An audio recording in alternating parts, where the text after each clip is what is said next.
What is up, YouTube? Chaos Prime here, back at you with another WWE pay-per-view reactions video. I know I haven't done one of these since the Royal Rumble, and quite frankly, that's because I really felt no need to. But I think this one kind of deserves it because of what happened last night and whatnot.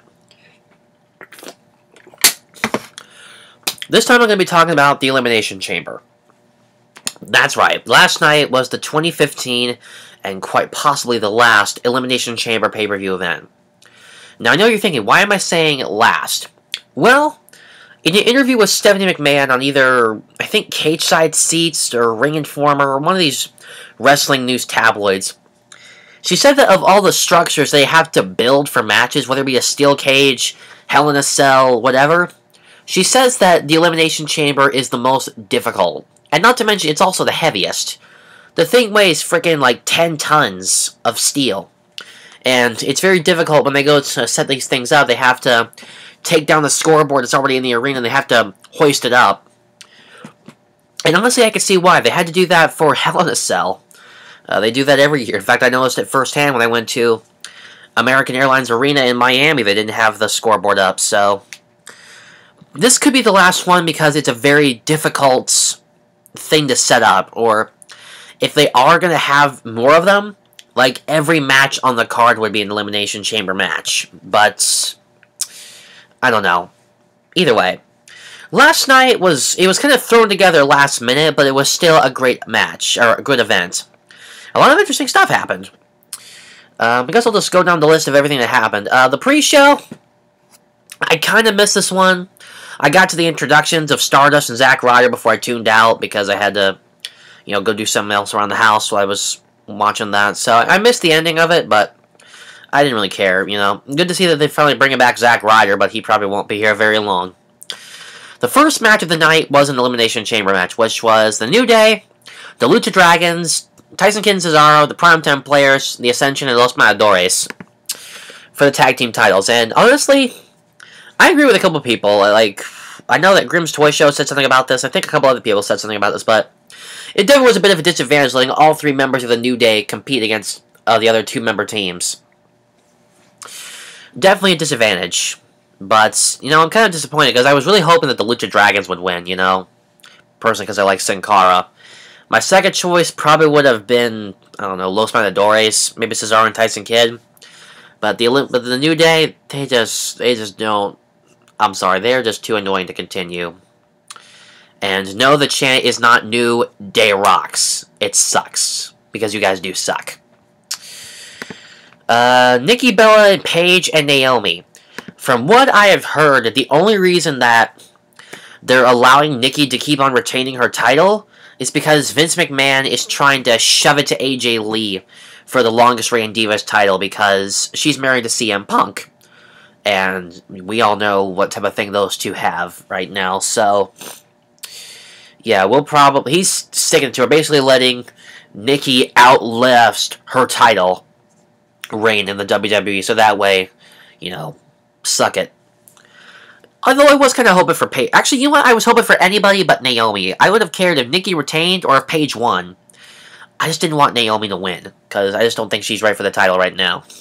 Even with frickin' Tamina in her corner. Kevin Owens and John Cena. Whew. That brought back memories of frickin' 2012's Extreme Rules. I remember walking into that thing thinking Brock Lesnar was going to kick John Cena's ass. I walked into this one thinking Kevin Owens is going to slaughter John Cena. Boy, was I right. Kevin Owens destroyed him. I mean, Cena did put up a good fight, but fight Owens fight. That's the shit he lives for. That was a good match. Probably my favorite of the night I was looking forward to, and that was probably my favorite one, other than a couple others. Neville and Bo Dallas, I didn't give two shits for, because I fucking hate Bo Dallas with a passion. I really didn't care. I was kind of hoping Neville would win, and he did, but I didn't care jack squat for that match, because I hate Bo Dallas, but, just a filler. And then there was the second Elimination Chamber. Ryback, R-Truth, Sheamus, King Barrett, Dolph Ziggler, and Mark Henry. I know what you're thinking. Wasn't Rusev supposed to be in the match? Yes, he was. But, as we saw on Thursday night on SmackDown, Rusev hurt his ankle in a match when he was, I think he was facing off against, it was either Dolph Ziggler, Ryback, or Sheamus. He was tossed out of the ring and he landed wrong and he hurt his ankle. Kind of like how Sin Cara hurt his foot at Survivor Series in 2011. And he was not able to compete at Elimination Chamber. So to fill in his place, they got Mark Henry. And I don't think he's been on TV for a while. It's been a while. So he was brought on in his place. And for the first time in a while, they've actually had it where someone breaks through their pod and they're entered into the match. Normally, you have to wait for your pod to open before you're entered into the match, but apparently Dolph Ziggler was thrown into Mark Henry's pod and decided, screw this, I'm in. And Sheamus pulled a little trick on us. He decided to jam his pod door shut with his Celtic cross necklace, making it think, the door's stuck, let me out.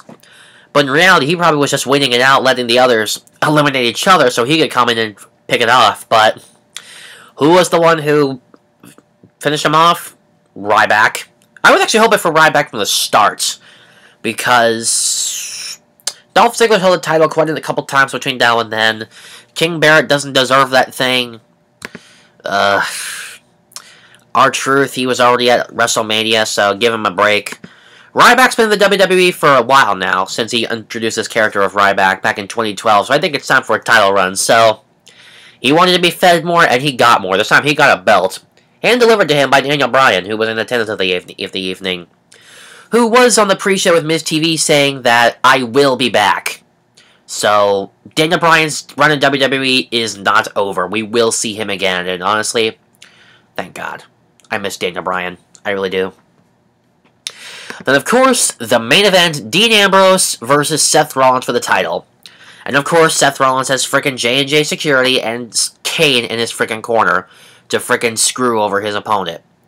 Originally, Dean Ambrose wanted to come out with Roman Reigns in this corner, but Triple H said, you see, these guys are out here for business inquiries. Your buddy's not, so he's banned from ringside. Bullshit. Freaking bullshit. I hope this thing with the Authority fucking ends soon. I'm getting sick and tired of that. It was a good match. Really had me on the edge of my seat.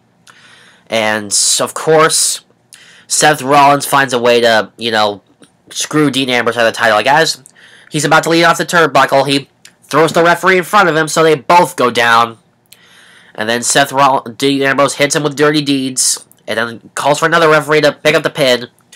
But then I guess they tell them, and then the other referee comes to, and he tells the other guy, wait, he only won by disqualification because he shoved me in front of him. Bullshit. And Dean Ambrose ended up walking out with the title, so there's no telling what's going to happen tonight on Monday Night Raw.